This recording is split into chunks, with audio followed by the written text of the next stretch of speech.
welcome back to the Jigme Kelsang show. I am your host. Today I have some special guests on my show.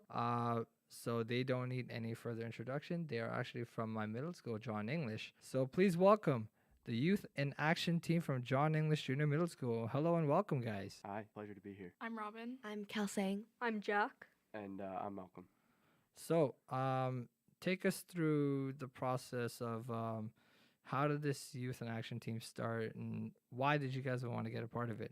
Well, honestly, it started with Eco Club, and from Eco Club, it derived to Youth in Action team, and it's a more general term because we cover more social justice issues than we did in Eco Club. Eco Club more focused on term because we cover more social justice issues than we did in Eco Club.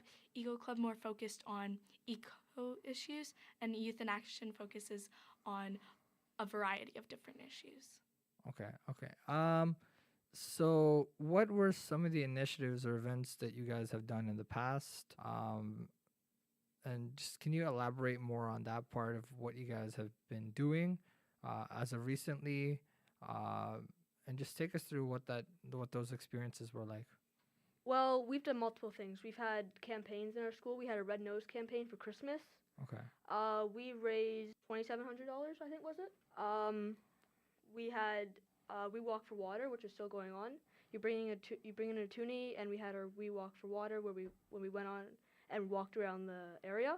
That raised $3,000. We sold John English water bottles at our school during lunch hour. Okay. And that raised $150. At the beginning of the year, select students went to We Day. We Day's like a leadership sort of thing. Yeah. So, can you elaborate more on what is Walk for Water and just take us through what that is like? We Walk for Water is for people in India, Africa who don't have water. We Okay. donate and we walk to show our support. Okay. So take us through the feelings, the emotions, the excitement over We Day, just being there in front of many, many people and just joining the thousands of schools and students to make our schools and our communities more stronger and better. Well, We Day was really fun because it was also almost like a concert, and we got to see a lot of our favorite influencers and celebrities that we look up to. We also had a motivational speaker come into our school and talk more about We Day, and it was really fun. Also, we learned a lot, and it was a great feeling to know that we're helping people out there, and we're not just staying here and doing nothing. We're actually taking a step forward and helping people out there. So, who are some of your influencers that you guys got inspired by at We Day? I saw Johnny Orlando, and he's one of my favorite singers. And he's No also, way. yeah. I actually have his music on my phone. His songs "What If," his upcoming tour that he has done so far. But what was that? What was that like seeing him actually live? Yeah, it was really cool because normally you don't really get to see your favorite celebrities every day. So it was a really cool experience. Any other? And then also Margaret Trudeau was there, the mother of Justin Trudeau, so that was really Okay. cool. So we got to see her, and Okay. she talked about saving water because people who don't have it and have to walk 45 minutes 5 times a day to just get some water that could be dirty and Okay. could make them sick. So, is there anything that you guys were inspired by We Day? Anything? We Day only Kelsang and Jack went to We Day. The grade 7s did. Robin and I stayed back. Oh, okay. So just seeing yourselves now compared to how you felt during that cleanup that you guys were doing, which I had come across that on Twitter, and I seen that Mayor John Tory showed up, Patrick Nunziata, our TTSB trustee, showed up, and then City News showed up. What was that like? Because that must have been crazy to have all those coverages and people to show up and stand in solidarity with you guys and to say, hey, look, we support you and we want you guys to do best for our future. And take me through that feeling. So cool because meeting all these different people, you realized what Toronto is doing to help and what you can do in the future to maintain this. Because sometimes one leader will do something and another one will contradict afterwards. But knowing that this leader did something, you can contribute to that and you can make a difference. Okay, okay. Um, is there anything you guys would like to just input more on what she elaborated on? Is there anything?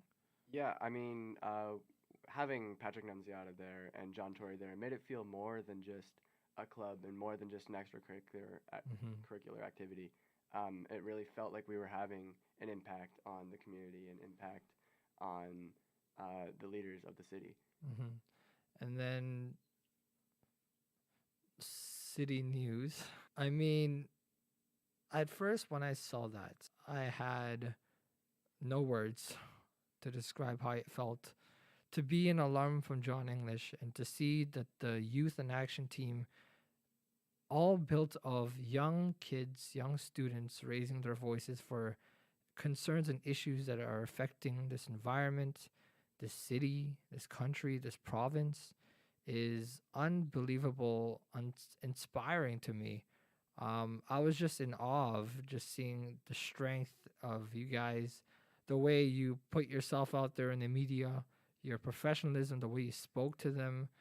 I mean, it's nothing I've ever seen before. It's something that I can now look back and say, hey, look, if I did something while I joined English in my time, now I can see this is the future, right? So just take us through what that was like. It's really cool also that Bag to School was there as well.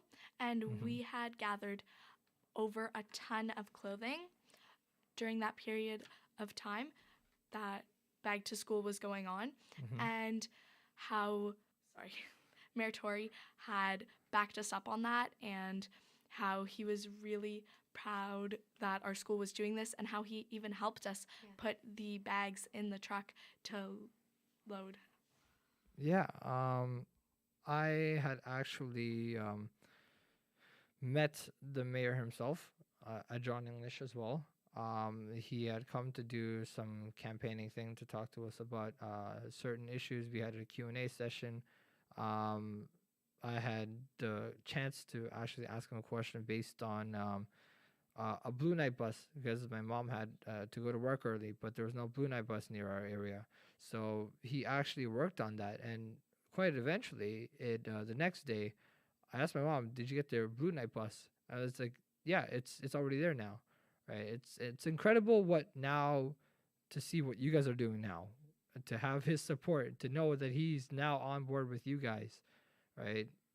How does that feel now? Really cool. One of my friends asked him about a few things in our community about the tennis courts, how a lot of them were run down. And there is one very good tennis court in our area, but it is a private club, so you can't just go there to play. So she talked about running those up, which isn't very environmental issue, but it is one of the issues that she is very passionate about. Mm-hmm. Is there anything you guys want to elaborate on? Meeting the mayor. Any questions? Were you concerned or answers concerned that he had given you? That you would like more further elaboration on from the mayor himself, or was there anything you guys were concerned about at that Q&A session? That those answers he's given to you. Is there anything that you guys were upset? No, I wouldn't say so. I was actually really happy with all of his answers, and it made me feel safe that someone like that is taking the initiatives that he's taking to take care of the environment in Toronto and the different things he's planning to help. Mm-hmm. He knew a lot more than we had anticipated. Mm-hmm. He knew a lot more about the environment and what was going on and Yeah, what yeah, he was doing, and he knew a lot of the statistics that we weren't expecting. Okay. So what were some of the questions that you guys had asked to the mayor himself or the trustee? So there was one about black plastic and whether it was recyclable or not. And actually, it was kind of funny because he told us that the main reason why they use black plastic was for like looks and only to make the food look like better, which I thought was a bit like funny and silly. But yeah, there's also a lot of questions about our landfills and how like all the waste and like how we're like dealing with that and if we're sending it to other countries and what's going on. And he had a lot of nice answers that we like. So like it reassured us that we knew that he was doing something about it. So, is there any questions that you still want to ask him that you didn't get the chance to? Just elaborate more on that. Well, I don't think none of us have any questions, but there's also a lot of our other members in the Youth in Action team that may have had some questions. But other than that, he did answer a lot of questions and he gave us good answers that we're happy with. So, I actually forgot to mention this at the beginning of the show. So how many people are in this Youth in Action team? 15 to 20-ish. Okay, Yes. okay. Um, so are they from grade 7 to 8? They are from Or grade 5 to 8. Most of them are in grade 7 and 8. Yeah. And there's a few from grade 5 and 6, but mostly 7 and 8. okay. So I mean, this must be something now you can take for your futures, that whatever programs you want to get into. Um, what kind of dreams or aspirations do you guys have? Personally, I would like to become a human rights lawyer, and having this as my background can benefit because of all the issues and all the rights that we have been advocating for and all the different issues we have advocated and supported. hmm Is there anything you guys want to say? Well, I'm not sure what I'm gonna do yet, but I feel really passionate about the eco schools, and because people don't have water, so we just go and turn on the tap at home, right? But people in Mhm. Africa have to walk 45 to an hour minutes a day. So is there anything that you guys are going to be doing for the future? Uh, what's going on for Youth in Action anymore? Is there any programs or anything, any events coming up? Yeah, we're having World Environment Day on June 5th. We're gonna have people of the members of the Youth in Action team reading to the grade 2s, and we're Okay. also gonna have a presentation about World Environment Day that we're gonna present to the grade 2s, hmm and that's gonna really show them what this is all about and why we do this. Is there anything you guys want to? We also have a eco school, like middle school leadership conference where we're meeting with other schools like KKSA and Second Street, and we're talking about all the initiatives that we're taking as our own schools, and we're just kind of sharing information. Okay. So would that include like Lanner and people like those schools? Are they a part of that conference or? We're just going to start small with 2 schools. Okay. With KKSA and Second Street, and then we might branch out. Okay. So just recently, the Ford government, their education cuts. I want to ask you these certain questions because I felt that it would affect you guys the most, considering rather than high school students, actually. We will be affected, but not as much as you will, right? And I want to know what do you guys think about the cuts he's been making? Anything frustrating you, getting you upset? His answers he's been given during question period at Queen's Park. Just take us through what you guys are feeling about that. Well, honestly, a lot of the cuts have been focused on arts and sports teams, which really affects me personally because I love sports. I'm in a lot of extracurricular sports and a lot of extracurricular clubs and stuff like that. So by making these cuts, it affects me and everyone else who are in these clubs and sports teams. And also the bigger classroom sizes really affect the students because they won't have enough time, personal time with the teacher. And it's going to be harder for them to learn and harder for the teacher to teach because there's going to be so many kids, and a lot of them, not a lot, but there are some few students who fool around a lot or can't stop talking, and by having more kids, there's a better chance you'll have more of those type of kids, and which can frustrate the teacher, the students, everyone around them. Is there anything you guys want to put into what she said, or? Really, just everything he's done with education is going to be a first for all of us, especially Robert and I, because this is going to be our first year in high school. Our first year of high school will be the first year of his changes to the education system. So really, I mean, we have no idea what to expect or what's going to happen, and we don't have anyone really to tell us what it's like because no one else has experienced this. And speaking of first first year of high school, um, what are you guys feeling? Nervous, excited? Just take us through the feelings. Yeah. I'm both. I'm nervous and I'm excited. I'm excited to be in a new environment and meet new people, and have different classes with different people. But I mean, I'm also nervous because we're going to RCI. It's a big school. Uh, So I you feel guys, the same. I'm very nervous and very excited because I've been at John English my entire life. A lot of people Mhm. came in grade 6 or grade 4 even. I've been there for 11 years doing preschool or daycare. So going to a new school, it's just going to be a very different environment and Mhm. not something I'm very used to, but I'm really excited to meet new people, branch off to different friend groups, and join different clubs that we don't have at in middle school. So you guys are heading to Richview for high school, both of you? Yes, for the French program. Oh, okay. Because I was gonna ask, is there any chance that you would come to LCI? But looks like that's not gonna happen. But yeah. it's okay. Yeah. We already we found out like the high schools. I went to the open house and the orientation at the beginning of the year for Mhm. Lakeshore, but I don't know. I like the French program at RCI. Mhm. Yes, me as well. I love the French program and I want to stick with it to get my bilingual certificate when I graduate high school. Mhm. Oh, okay. Um. So it's okay if you don't come to Lakeshore. I've been trying my hardest to recruit as much people as I can because of a lot of people have been encouraging, saying, "Hey, look, you're a well-known person in the community, so why don't you do some recruiting for Lakeshore?" So I've been trying to get as much people to come to this high school. It's a great environment, but I mean, good luck in high school.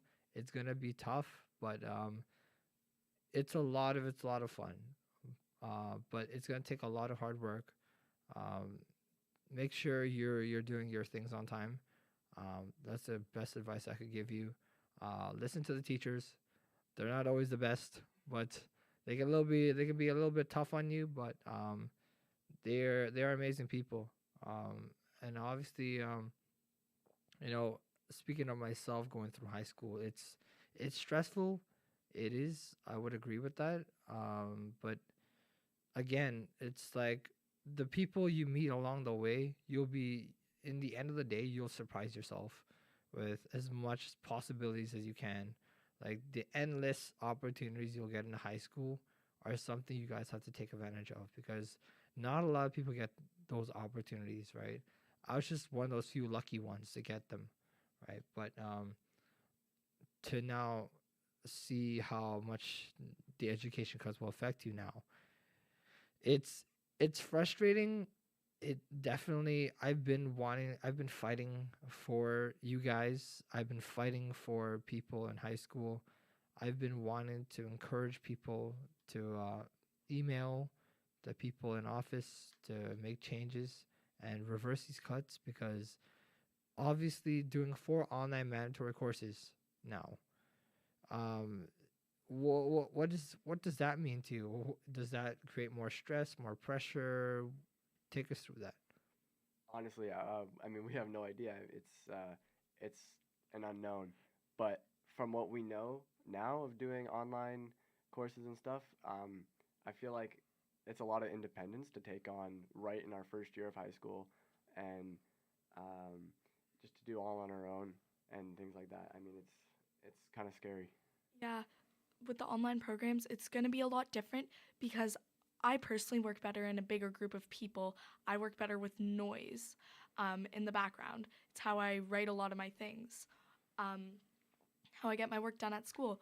But doing online classes, it's going to be a lot different, and I'm going to have to do it on my own. And the presentation skills, my presentation skills, might be affected by it. Hmm. I don't really know. Um, yeah.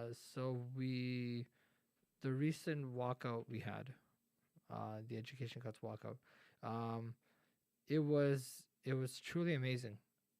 Why I say that is because at first, when I was a part of the organizing team of that walkout, actually for our high school, and it was a surprise to me because we thought it was only gonna be at the front of the school and just on Kipling, but instead, someone out of that walkout that was participating decided to say, "Hey, let's go to Redmond, right? Let's go to Redmond because they're gonna walk out too.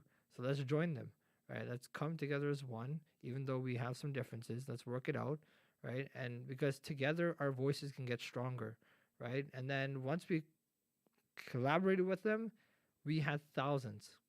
I mean, thousands of students walking out of their schools onto the streets. We were trying to shut down Lakeshore and Kipling. We managed to have a lot of people actually honk. There was actually one car that followed us all the way around our path. They actually stayed with us because they were so impressed. They were just staying with us, recording it. Um, and then, as immediately when we got together Redmond, I knew that we had thousands, and then that's when I actually had contact with 680 News. So I was like, hey, look, 680 News, we're on Kipling and Lakeshore, and we have thousands of students marching uh, across this street for the Education Cuts walkout. And then they're like, yep, we have a reporter on the way. Thank you for your location. Um, but then we didn't get the media because we couldn't stop in one spot. And we kept going and going and going. So we're like, this is gonna frustrate the media. Let's leave them alone. We have the momentum. Let's not kill it. Let's keep going. People are impressed. Let's keep it going. And then we stop at the school. We're ending the walkout. I mean, the support. Everyone was there. Just seeing everyone stand in solidarity, say no to these cuts is the most important thing. But now, for you guys who are now in Youth in Action, right now it's your time, your time, not my time, your time to step up and say, hey, look, we're upset, but change is coming, right?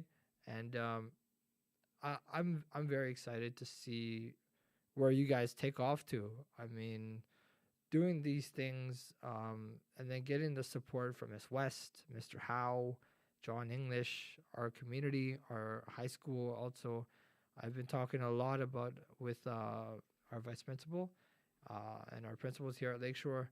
I was sharing what you guys were doing with them. They're super impressed. They're really proud of you guys. They want you guys to keep going. Um, but I mean, just take us through just the whole ride in general, being a part of this youth and action team, and just getting the outpouring of support you guys have gotten. Well, I mean, it's amazing, and we're really thankful for the opportunities that were given by Miss West and Mr. Tang. For example, we went to the unveiling of the coin commemorating the LGBTQ2S plus community, and for example, we were given that opportunity, and Robin here was actually able to ask a question about Premier Ford's cuts to the sex ed curriculum, and it's just things like that, small things that can make a difference. So, do you want to elaborate more on the question you asked? The question I asked was what was their opinion on cutting the awareness of the LGBTQ2S plus community in sex ed and health class for the younger students, because they need this awareness. A lot of younger kids don't, if they are bi, pansexual, transgender, and they don't know what's going on, they might be nervous, and having this in the education program can help them be aware of what's going on, why they think these things. Mm-hmm. And what were their answers that they given you? One man answered, and he said how he didn't agree with it. He said that he found that having this awareness helped build a community. He talked about how Kathleen brought it in 2000 and I'm sorry, I can't remember, It's but okay. how Kathleen Wynne brought it in, and she was also there at the $1 unveiling, and how she brought it in, and how it was such a huge thing at the time, and how they, by taking it away now, it has just made such an impact on the community, on the awareness, on everything.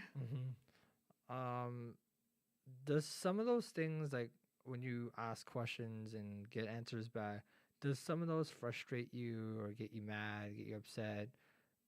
Just take us through what those moments were like. Can you repeat? So okay, so let's say if the answers are not really reasonable, they kind of get you upset. Um, just take us through those moments. Yes, definitely. It frustrates me if I'm trying to say something or someone will cut me off and they'll say their opinion and why their opinion's better, or just by getting an answer that, in my opinion, isn't right, isn't how it should be in this day and age, it can frustrate me. Okay. Um, so I want to now open the floor to you guys. Now, if do you guys have any questions you want to ask me based off of anything we've talked about, or high school, or anything in general, or advices that you would try and get from me, or anything, anything in general? I mean, we talked about the walkout that you Mhm. orchestrated. Is LCI doing other things like that? Well, I don't know actually. I'm not really sure what we're thinking of doing yet. Um, we do have I was trying to communicate with our student council president to do a climate strike walkout, but it was too much of a hassle because we did already one of the education walkout, and then I had told him the next day let's do another one, but he's like, you know what, we need to give our first walkout room to breathe, and then we come together, we do another one later on, right? But I don't think it's gonna happen. Um, I don't think there's gonna be another walkout happening, but if there is, we will keep everyone updated. But that's it for that one. We were wondering if you also had a youth in action team or an eco team at LCI. Uh, do we have a youth in action team? No, actually. Um, we have peace builders, which I've been part of a lot of, and I've seen that you guys had something about peace builders at your school too. I was kind of like thinking, was this inspired by LCI, or was this something new for you guys? Yeah, we had peace builders come into the school, and it was my class actually that we were tasked with coming up with a solution to a problem that peace builders had, which was, do we just keep sending in peace builders to schools, or do we get the peace builders um, to teach the teachers and school community how to deal with the problems themselves? Hmm. And there was, so my class, we had we came up with presentations and our own solutions. And after all that, one of the groups won, and then they got to go to U of T to present their solution to peace builders. Yes, I went to the Peace Builders. I wasn't a part of the group because I'm not actually in their class, but one of my best friends was. So I went there and it was so empowering about how everyone had these different opinions on it, and how they got 5 people to present their opinions and talk about Peace Builders. And I actually knew the executive um, member of Peace Builders personally, so it was really cool to see her and Hmm. hear her side of what everything about Mhm. everything. So, is there any other questions you guys would want to ask about anything in general? Anything? I mean, if you want to ask questions, go ahead because we've got time. Okay. What sort of fun does your school do? Any sort of fundraisers to support youth? Anything that relates to youth in action or relates to world problems? Well, we have a World Vision team here. Actually, we call it Lakeshore Vision. Well, we do something globally. Actually, we do some fundraisers. I think with Socks for Souls. I think, and So we do fundraising. We gather as much money as we can, donate as much money, and then we give it to people who are in need of clothing. And I'm not a part of that team because I didn't feel really into that much of, but I've been lending a hand to them to make sure that we get our voices heard too. But that will continue probably throughout when I leave from here. But yeah, so we do have a World Vision team here. So anything else, guys? Do you guys want to ask anything? That's all. Okay. So we can wrap it up right here then. Thank you everyone for tuning in to the Jigme Kelsang show. I had a blast, and thank you Youth in Action for coming. Thank you Miss West. Thank you John English for your support on my show. I'm so excited. I had this opportunity to interview you guys. I can't wait to see what you guys do in the future. Good luck in high school to people who are graduating in John English. Good luck to Robin. Good luck to you for doing such a great job here for this team. I can't wait to see what you guys do later on. Thank you so much for having us on this show. It was such a pleasure. Okay. Yeah, thank you. I mean, I had a blast, to be honest with you. To reunite with Miss West, to see her again. It's been a long time actually not seeing her. I hope to see Mr. Howe again. We're old time friends. But I had a blast. Congratulations on whatever you guys have been doing so far. I'm super proud of you guys. Keep going. You guys are making us all proud. And go Royals. I gotta say that. Once a Royal, always a Royal. But yeah, that is gonna wrap up the show. Thank you everyone for tuning in. Check out all my social medias. Follow them. Go subscribe to my channel, The Jigme Kelsang Show, and go check it out on Apple Podcasts, Spotify, and many more streaming services. All right, it's been Jigme Kelsang and the rest of the Youth in Action team here at LCA Radio 1 from John English Middle School, and we are out. Peace.